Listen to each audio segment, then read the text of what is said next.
Hi, everybody. I'm very happy to be talking and this great symposium. And as always, delighted to be among a group of stellar researchers on a topic that's very close to my heart. And today I'm happy to talk to you and excited to talk to you about a line of research that's also been strongly um, realized and facilitated by work with Massimo Stella, the one and only. And I want to talk about how the way that we search for memory can be used to study, to predict everything that I think is interesting about us as humans. So I want to start with something more general and ask you all, when I ask you, what do you think of creativity? What is the first thing that comes to mind? And right, if you think about it, there's many different things. People say different things, and we can sort of represent that as a cloud of associations. And in fact, this is how we are. We are associative machines. We constantly think of one thing that leads to the other. And then we can ask, what is the role of associative thinking in creativity and generally in memory? And actually, we, over the last several decades, have learned quite a lot about the importance of knowledge in creative thinking.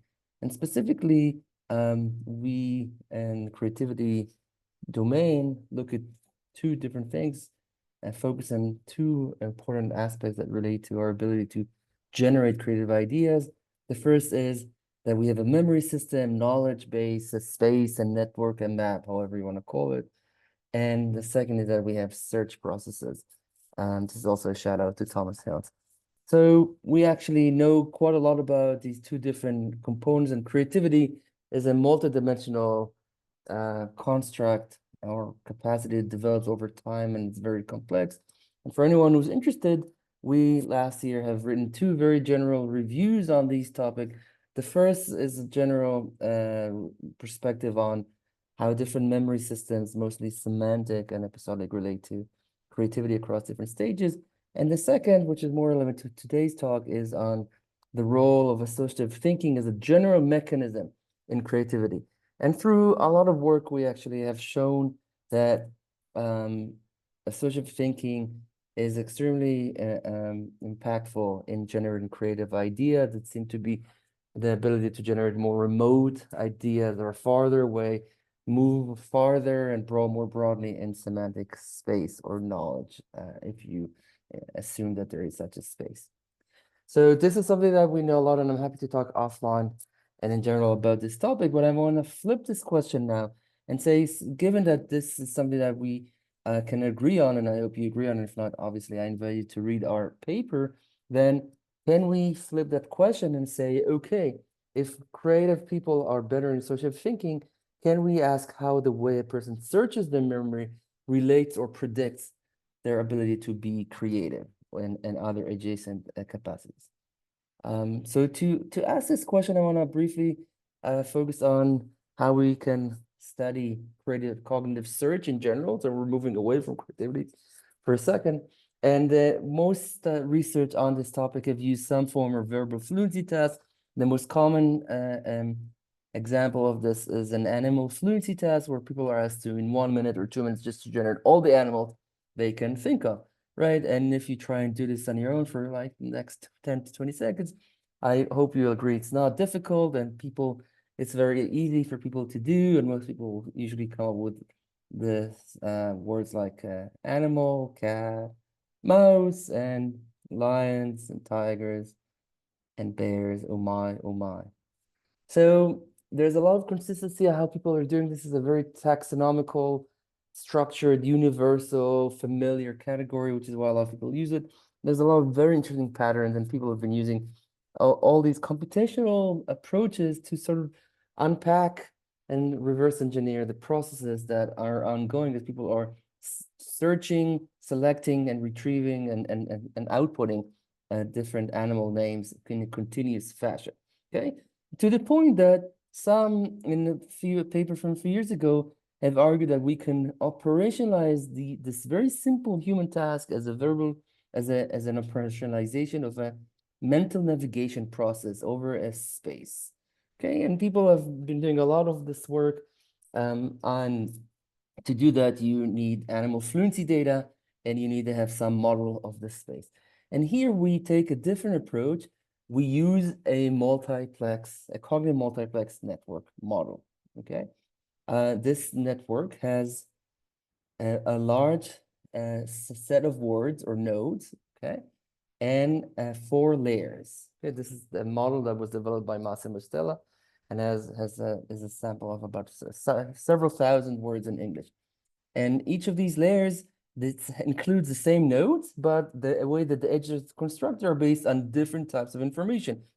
For example, semantic network and phonological network and other networks as well. If we sort of mesh these 4 layers together, then we have this general, potentially a cluster across all the layers that we call the largest viable cluster. Okay. This cluster seems to be extremely important, and we have shown, and Massimo has done a lot of this work, showing how this LVC includes very familiar, early learned, concrete, similar, imaginable words in English. And so you can think about it as sort of the core of our lexicon, words that we learned very early on, and there's the sort of periphery, okay? Under the idea that the social people search more broadly their memory than we were asking originally, were interested originally, would a creative person in this sort of idea of a multiplex search more in the periphery or in the core, okay? And this is the sort of question that we set out to do a couple of years ago. There's 3 parts to this story. The first part was published already several years ago, which was our more of a proof of concept working with Massimo. We asked, can we use operationalize the animal fluency data to see if we can classify people into low and high creative individuals? Okay, and we do this by reanalyzing data set that we collected even earlier in time. And in this sample, we have a lot of people, but we only take 2 subgroups of very low creative people and high creative people, about 30 subjects in each group. And we have a priori labels for each of the subjects in these groups, and they also did animal fluency tests. So what we want to do is we want to take each of the lists of animal words that each of the subjects generates. We want to compute or operationalize them over the R multiplex and compute all these measures. We're actually looking into many different measures, but they're all about either where am I searching within the core, the LVC, or outside. Entropy, switches, amount of time or coverage in the cluster, outside the cluster, etc.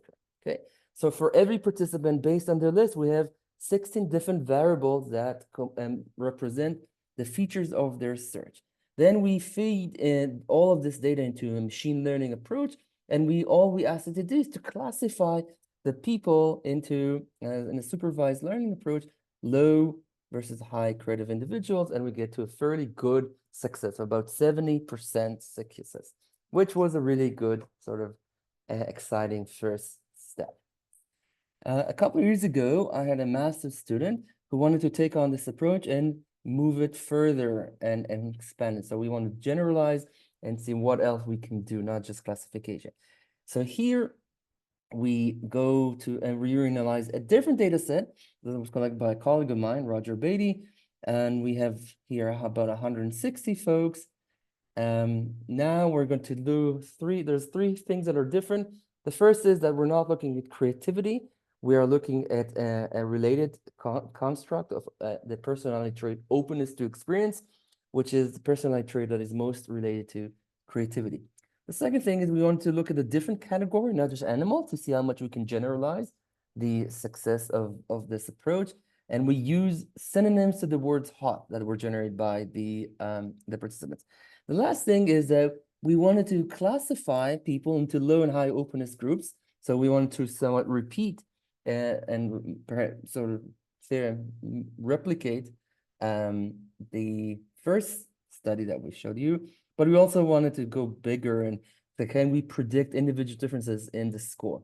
Okay, so we're going to do the exact same thing. We have 160 folks. We're going to first subset them into low and high openness. We're going to compute their multiplex measures and then see whether a machine learning approach can differentiate between them. but also predict individual scores, okay?